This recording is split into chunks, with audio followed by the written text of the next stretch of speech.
Hi guys, I'm Marvelman901 and I'm going to talk about the comics that I posted on my Instagram that has the same name.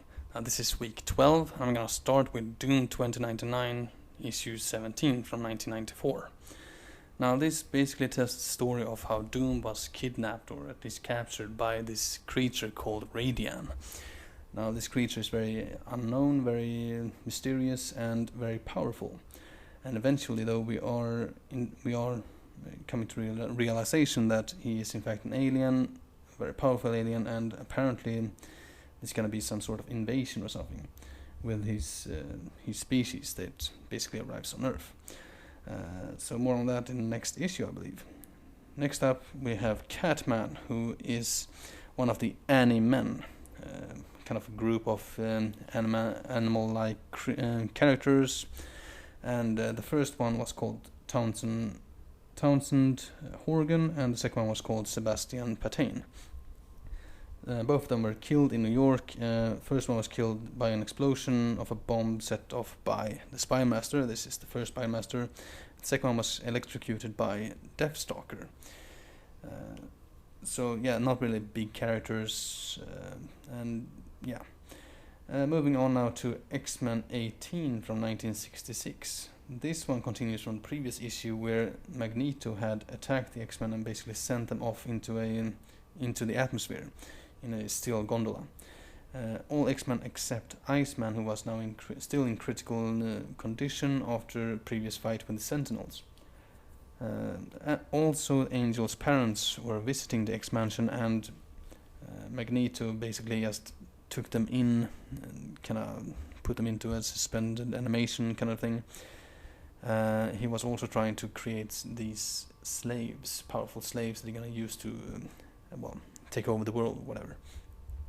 While this is happening, of course, Professor X manages to break through the whole psychic dampener thing that he had, and he managed to rouse up these X-Men, got hold of Iceman against his better judgment, or against what he had hoped for. He did get Iceman to fight Magneto while they were trying to get back down to Earth. Cyclops managed to break through the gondola and the X-Men came back to Earth. There was a big fight, the heroes against Magneto, and eventually though the ace that Professor X had in his sleeve, he came through as he had apparently sent off a message, hopefully getting to the Stranger, as Magneto had previously been attacked by the Stranger. Actually, he had now managed to escape. The Stranger came and chased Magneto away. Moving on to Sabretooth Classic issue 1 from 1994. Now this issue is a reprint of Power Man Iron Fist issue 66 from 1980. And that story is basically about Misty Knight and Colin Wing, who fought Constrictor and Sabretooth for this kind of jade tiger. Misty was trapped inside the vault, and Wing basically got away barely, got hold of Luke Cage and Iron Fist and brought them with her. These four with Mr. Knight later on, fought both Sabretooth and Constrictor. So we're going to move on now to the adventures of Cyclops and Phoenix, issue 1 from 1994. This is a different, strange issue, as both Jean Grey and Cyclops had recently been married. They were on a honeymoon, and they just from out of nowhere basically went into the future, very far into the future as well, into a future where Apocalypse kind of ruled the world, and their daughter Rachel Summers, Phoenix now in Excalibur, she basically was Ascani, the sisterhood, the remaining Ascani actually, sisterhood that basically had fought Apocalypse in this time area. Also in this area is Infant Cable, actually, before he became Cable, Nathan Summers. He is held by this bad guy who is one of the right-hand men of Apocalypse. So basically the parents try to save their son, and they somewhat manage anyway. Very grim future though, and it's gonna be interesting to see continuation here. Gonna move on now with Wolverine Volume 281 from 1994. This is another one of these strange stories, I guess. Wolverine is kind of a berserk after a fight with Cyber, and they are in Great Britain, I believe, as he kind of encounters Moira McTaggart, Nightcrawler, and Shadowcat, who help him and Culloden to basically try to figure out what the hell is going on with his mutation. This is, of course, after he had lost his adamantium, after the whole Fatal Attraction storyline. Anyway, they go to this research center, they do some research, and find out that he has a lot of problems, a lot of psychological damages after this big event. And then along comes Cyber, yet again. He's out for revenge or whatever. Kind of fights badass, and he's basically trapped in the end. Probably not for long though, as he's very powerful indeed. Moving on after that, his character, we have Deathlok. This is Michael Collins' Deathlok. This is the third one. He's a parent. He has 2 kids and a wife. They're basically okay with how he is. They kind of accepted it. In his cyborg body, he's very powerful, of course.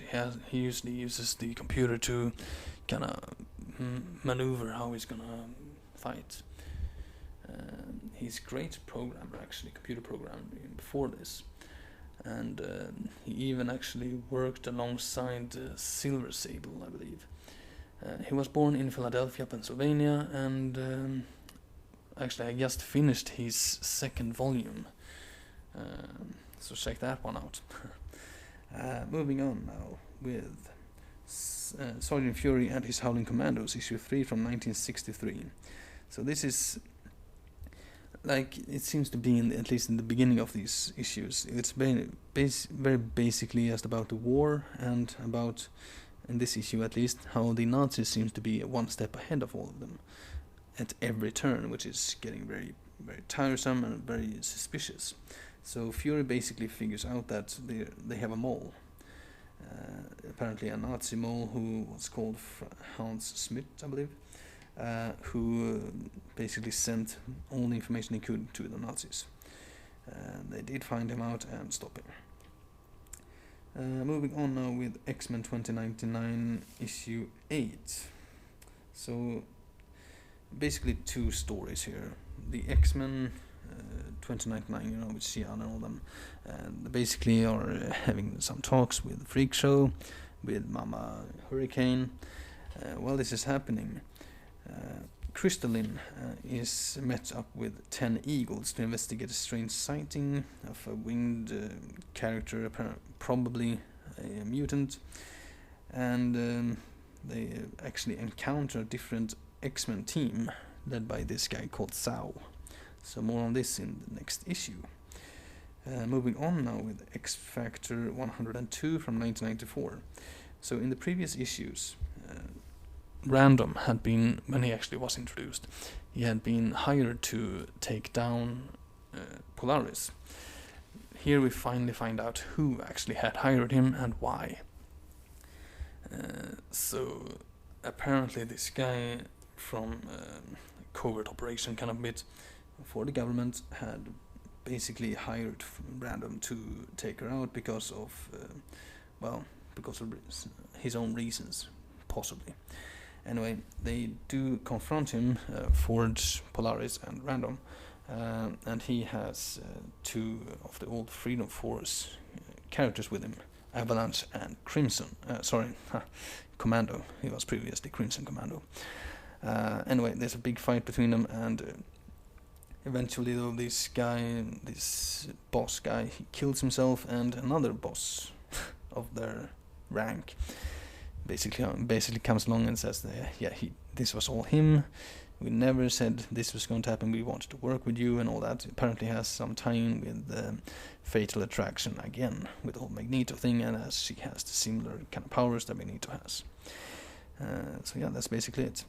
Moving on with that day's character, we have Devos. This is an interesting character indeed, introduced in Fantastic Four, issue 359. So Devos is basically a vigilante who just wants to have galactic peace, and he or she, don't really know, not really sure. Anyway, he wants to have galactic peace, and he wants to destroy anyone who threatens that. Mostly the Skrulls in this case. He has in fact had some uneasy alliance with Pybok and Lyja, the Laser Fist. Further back, a lot of conspiracy stuff against the Human Torch. But eventually, though, he basically realized that the Skrulls are not to be trusted; they are to be destroyed. So yeah, he hates the Skrulls. He basically used a very advanced battle suit. Yes, I'm gonna move on now. I'm gonna go to Tales to Astonish, issue 52 from 1964. This, I believe, introduces the Black Knight, at least the Nathan Garrett Black Knight. So, Giant Man and Wasp are basically tasked to fight this menace, basically tasks themselves. Anyway, they get help from the army, I believe, and it's actually a pretty good fight, to be honest. Most of it in the air, and we get to see a little bit more about the backstory of Black Knight as well, why he became like that. He does get away though, so more further on, I guess.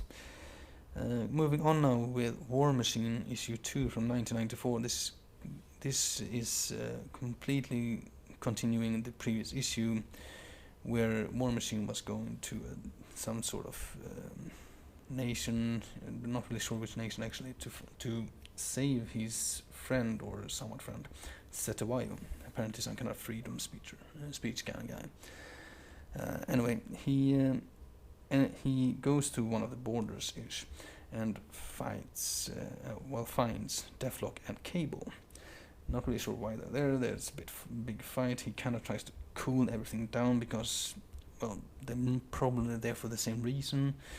However, the army kind of shows up, and Cable just leaves, just flashes out, teleports the way he does. Deathlok and War Machine kind of chooses to work together. Apparently, both of them had some kind of history, at least, with Setawayo. So that's why they are there, anyway. So they do actually manage to get into where he is. However, Cable had apparently taken him with him earlier on. And when War Machine and Deathlok actually arrives, they are met with SHIELD agents, and they're apparently in big trouble. And we're gonna move on now with the Mighty Thor issue 474 from 1994. So this is kind of a sidetrack issue. As you might know from previous issue, Thor had been with the High Evolutionary and his Newman and all of them. However, now this story is pretty much about how this old bad guy called Mogul kind of came back and attacked Asgard. So the Asgardians, Fandral, Volstagg, Hogun, and Thor, among others, had to fight these bad guys, these monsters. Among them was the last of the Jinni, guy called Ogre, basically a Cyclops monster kind of guy, and of course a bestial Mutaurus. A lot of big fights in this. Pretty interesting issue. Kind of miss these kind of issues actually. Basically, it turns out that they defeated the bad guy. So we're gonna move on now with that as character. We have Electron, who is one of the Shi'ar Imperial Guards, and not seen much actually. He was introduced in X-Men Volume 1, issue 107. He was also in the whole Kree-Shi'ar war, in Avengers West Coast, among others. And apparently his powers is of the electrical nature, of course, as you might figure out. He is, of course, in a Shi'ar as well, as you can see with the whole feather hairs and all that. So we're gonna move on now with Strange Tales 117. So this has two stories. The first one is a Human Torch story where the Eel is set out of prison, and Human Torch basically isn't really sure that this guy has stopped being a bad guy. Apparently he hadn't. So he fought the Eel, and the Eel basically shows just how pretty clever he actually is. But eventually, though, he is defeated by the Human Torch. The second story here is Doctor Strange story. And pretty basically, Doctor Strange has to fight Baron Mordo yet again. He uses the Ancient One to trick Mordo and defeat him. Moving on now to Marvel Comics Presents 154 from 1994. Now this is the third part of this issue, and this is the Vengeance part. It is from the Dangerous Games storyline. This is the third part of that storyline. Yeah, a lot of parts, I know.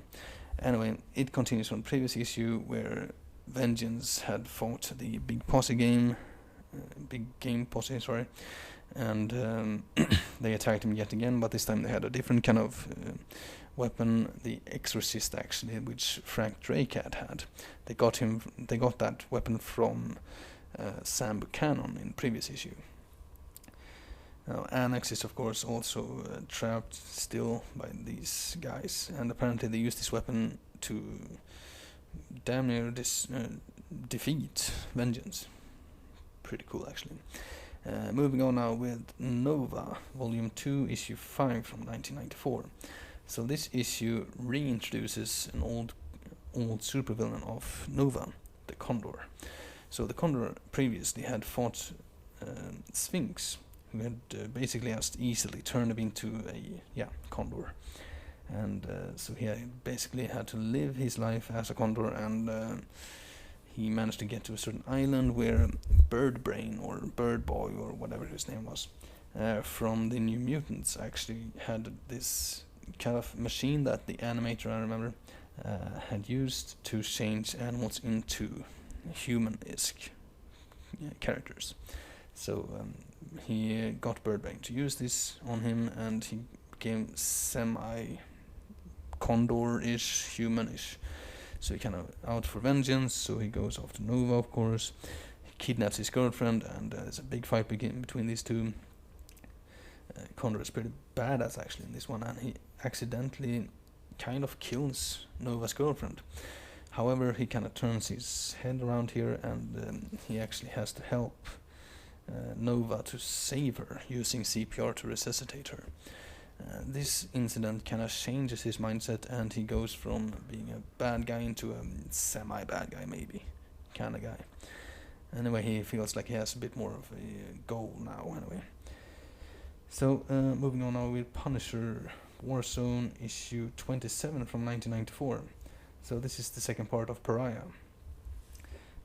So basically, previous issue, Punisher had tried to get to some bad warlord kind of guy, gang lords, and now he was found out, he was defeated and put into a work camp.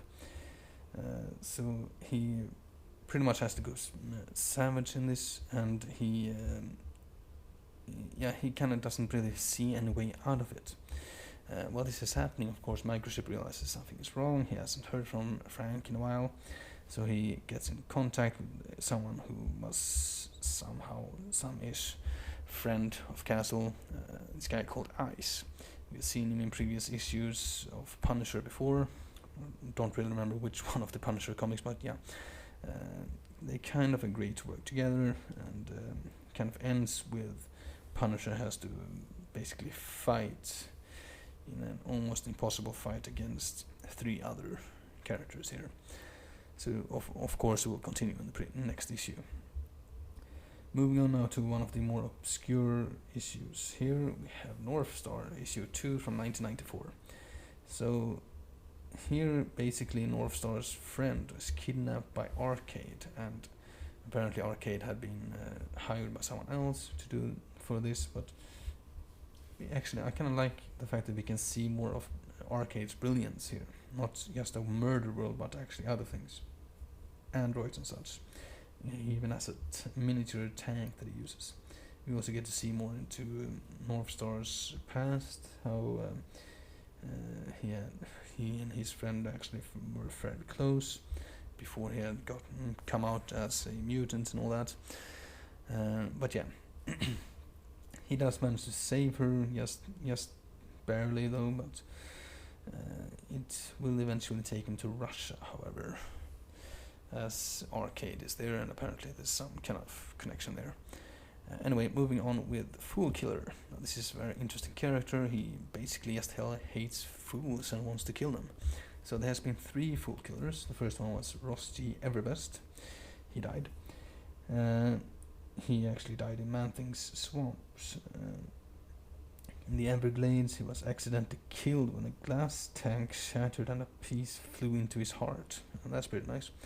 The second one was Greg Salinger. He was introduced in Omega the Unknown issue 8. Very unknown issues overall, actually. Anyway, these characters are basically just human who are fairly insane. They have this powerful laser gun and they go for fools.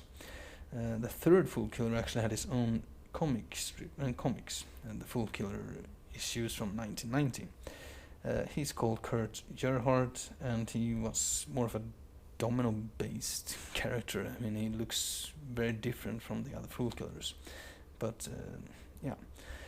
So we're gonna move on now with Amazing Spider-Man issue 22 from 1965. So this is pretty much Ringmaster being thrown out as leader of the circus of crime, and the clown takes over as the leader. Spider-Man has his own problems. At the same time, of course, he kind of thinks that Ringmaster is the leader. He isn't, though, as it turned out. He does, however, find the other circus of crimes, guys, and he fights them, and he basically defeats them. The Princess Python is actually using her feminine wiles to try to trick him, and she actually almost succeeds. He does, however, kind of sees through it, and he is thrown into a kind of room where her Python is. It's a pretty cool fight, actually, where he does fight this snake and defeats it fairly easily, actually, considering the size of it.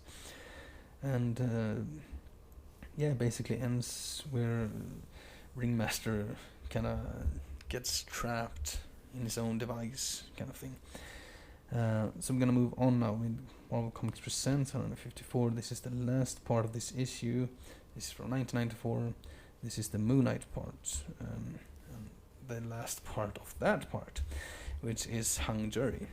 So it continues from the previous issue where Moon Knight basically has to find this kidnapped child of one of the jury members who has been blackmailed to vote against the other voters in this court date thing. So Moon Knight finds the child and the Praetorians, and he has to fight Chainsaw. Pretty badass kind of character, but kind of stupid as well. He kind of brings the whole place down on himself, and Moon Knight easily saves the child and basically tells the jury member that your son is safe and now you can actually do the right thing. So it's a good ending to a story, I think. Moving on now with a Spider-Man story. An interesting Spider-Man story, in fact. It's Spider-Man, the Mutant Agenda, issue 3 from 1994. So previously, of course, the Brand Corporation leader, Landon, had claimed that he had a cure for mutants. Apparently taken from the Beast's before he became the Beast, his research. Now, while this is happening, Hobgoblin has actually some kind of connection here as well. He kind of sulks, and he is after some of the patrons in the bar kind of badmouths him. He realizes that, no, fuck this, I need to do this right. I need to finish what I was started, basically. Meanwhile, Spider-Man and the Beast are trapped by Landon, and it's kind of a vengeance story thing here, actually, where the Beast is somewhat responsible, whatever, at least in Landon's eyes, for the whole mess. And Landon basically says that you killed Hank McCoy. He refuses to believe that Beast is in fact Hank McCoy, and he says that you are the reason why mutants has to die. Anyway, while this is happening, Hobgoblin arrives. He shoots up the place, fights, and Well, basically, it all ends with Landon falls into the whole tub with this cure thing, which actually mutates him. He turns into basically a second-rate thing, and he goes berserk. Eventually, he's defeated and locked up. So it's a pretty good story, and yeah. Moving on with Spider-Man issue 46 from 1994. Apparently, this is the first part of. Now, this is one hell of a title. Beware the Rage of a Desperate Man. Yeah. Usually not very long, but yeah, apparently this one is. Anyway, so this is basically a Hobgoblin story. It starts with Demogoblin, who is out to get Hobgoblin yet again, to kill Macendale, which he has ever since he was separated from him. While this is happening, Macendale is working together with this thief guy he had met to raid Kraven the Hunter's penthouse. So he kills the thief, and then comes Demogoblin out to get blood. So Spider-Man kind of happened along and fought Demogoblin to save Hobgoblin. Kind of lesser of two evils, I guess. Pretty good fight here. Love the whole Demogoblin madness, and how he kind of is this really badass kind of guy. Anyway, the fight ends with Demogoblin somewhat defeated, and Hobgoblin escapes and goes to Russia actually to find Kraven's son. Interesting, right? Yeah, more on that later on. Moving on to Spider-Man Unlimited issue 5 from 1994. Now this has 3 stories. The first one is, I think it's called Strange Tales. It features Human Torch and of course Spider-Man, and basically they are up against an old foe, a guy called the Fox. Apparently they fought him like once. He is a mastermind. He really does have pretty good traps actually, and eventually though they do manage to defeat him.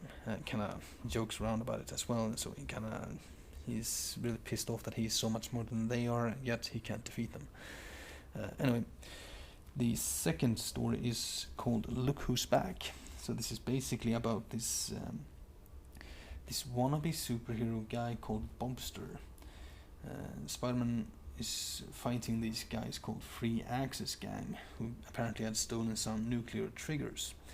And Bobster comes along and tries to glory hound the whole thing and kind of botches up the whole operation. Spider-Man's pissed. He realizes that this guy is very dangerous because he's very much like he was when he was younger, and something very dangerous had to happen before he kind of changed into the whole responsibility thing, which was of course his uncle's death.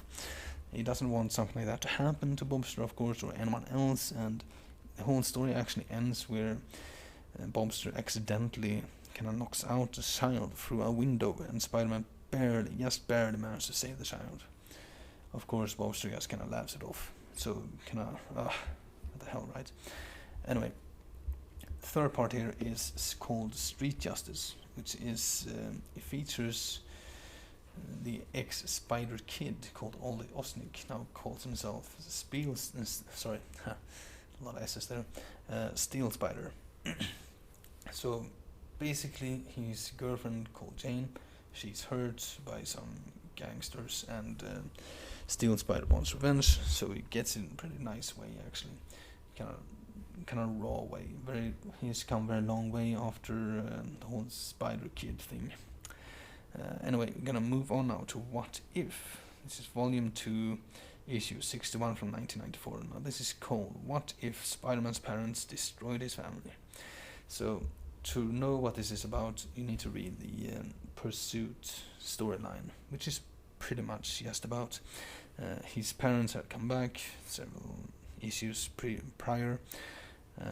Only they weren't really his parents, as they were in fact some murderous, monstrous kind of android-like characters who had been employed or controlled by the Chameleon, basically, to find out who Spider-Man actually was.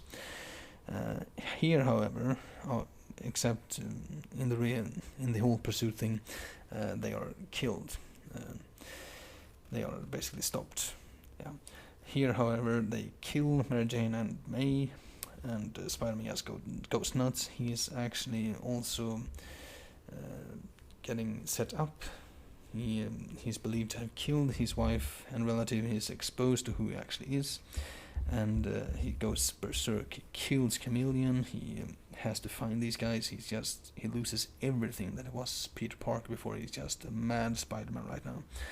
So he goes after them, and after he kills them, he is basically arrested by all of the Fantastic Four and basically all the heroes in New York, and he just gives up.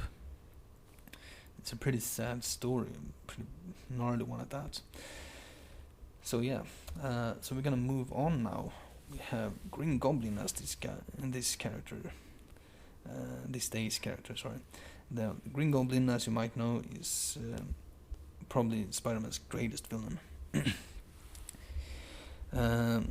He probably always will be. I mean, sure, Venom is great and all that, but Green Goblin is Green Goblin. I mean, he really is going straight into the head, the psyche here of Spider-Man. Anyway, the first Green Goblin was Norman Osborn, as you might know. The second one was Harold or Harry Osborn, and the third one actually was Dr. Barton Hamilton, who was basically Harry's psychiatrist, if I remember correctly. So the first Green Goblin, of course, died and actually killed Gwen Stacy, or was responsible for her death anyway. He was very, very clever, this guy. He was introduced in Amazing Spider-Man 14. The second, well, actually, Harry Osborn was introduced in Amazing Spider-Man 31. And the third one was introduced in Amazing Spider-Man 174. I know there will be others. I know that Norman Osborn will come back. This whole very weird, messed up thing with them. So we're going to move on now with Cosmic Powers, issue 3.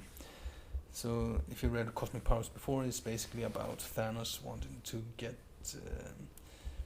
a good challenge, and he finds out about Tyrant, and he needs to find out more about them. So he kind of joins forces with Terrax in the previous issue, and now Terrax basically says that, yeah, you should talk to at least another person. It's called Ganymede. Ganymede and Jack of Hearts kind of work together to find her planet, or where she had been trained all these millennia ago.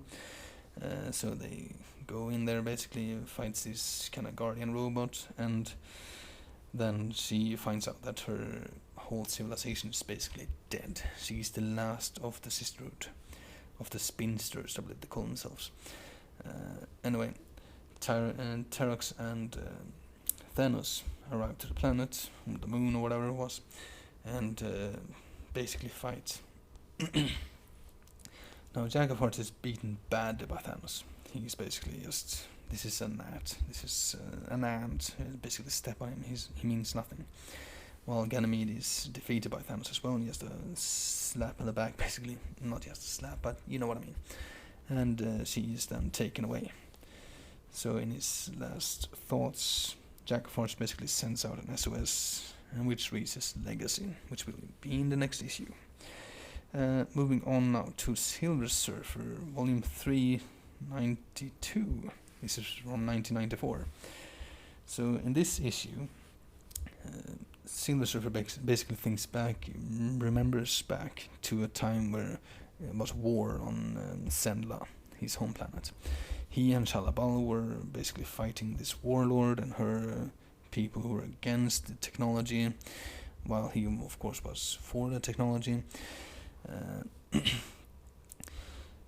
This warlord, of course, later became the Avatar, which is seen in previous issues. However, this warlord, she kind of died, apparently. Ish.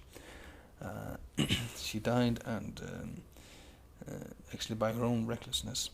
And Norrin basically just converts all these people, all her followers, into the whole way of science, to peace.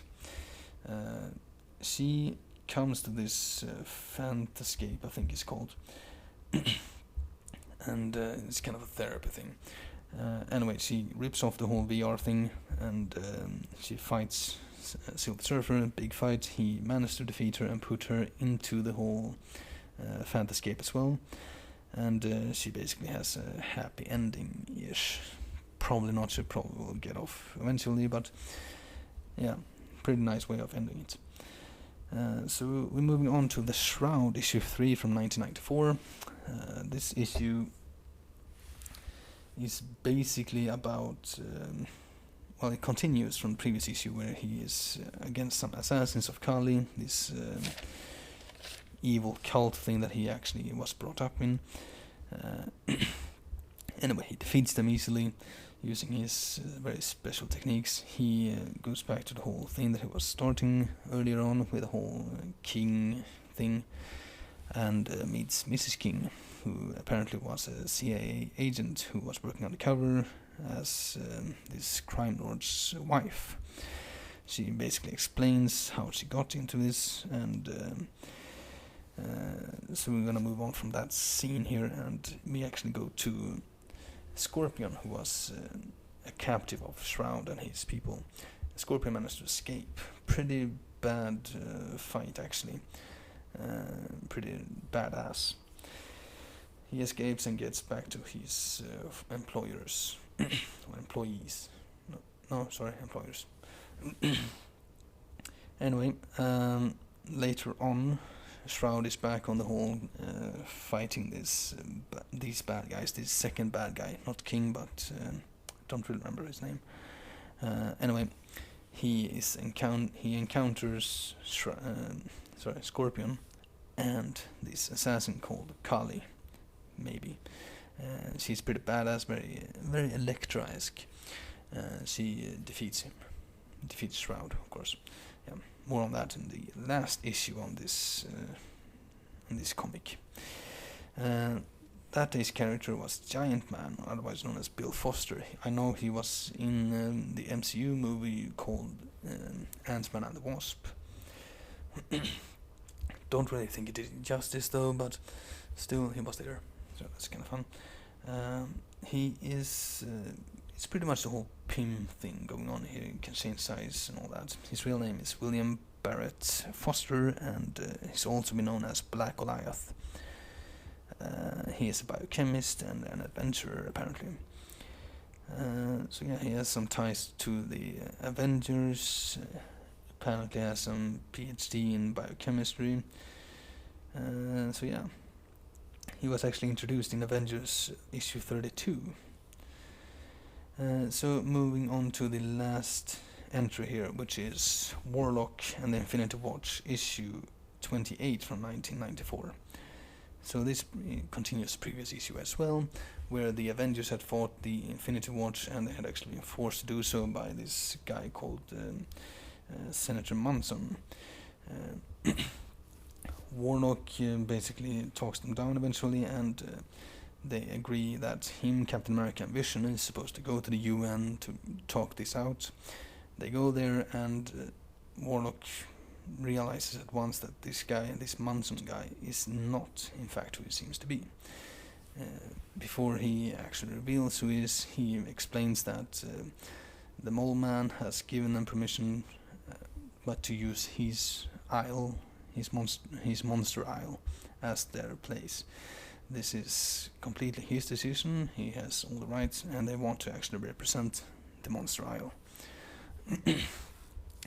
And now he, of course, confronts this Senator Munson, who turns out to be Man-Beast. He's ancient old enemy. Well, ancient bad guy, you know. Anyway, so there's a big fight between Man-Beast and Warlock, and Triax, who is kind of right-hand man of Man-Beast, and Captain America and Vision, of course. Big fight, and eventually Captain America basically saves Man-Beast's life, and the whole thing is over. So that is basically it. I want to say thanks for watching, for listening. Hope you have enjoyed it, and I hope you will be here next week. And of course all of this is Marvel's, and yeah, subscribe if you like. Thank you all for listening, and bye.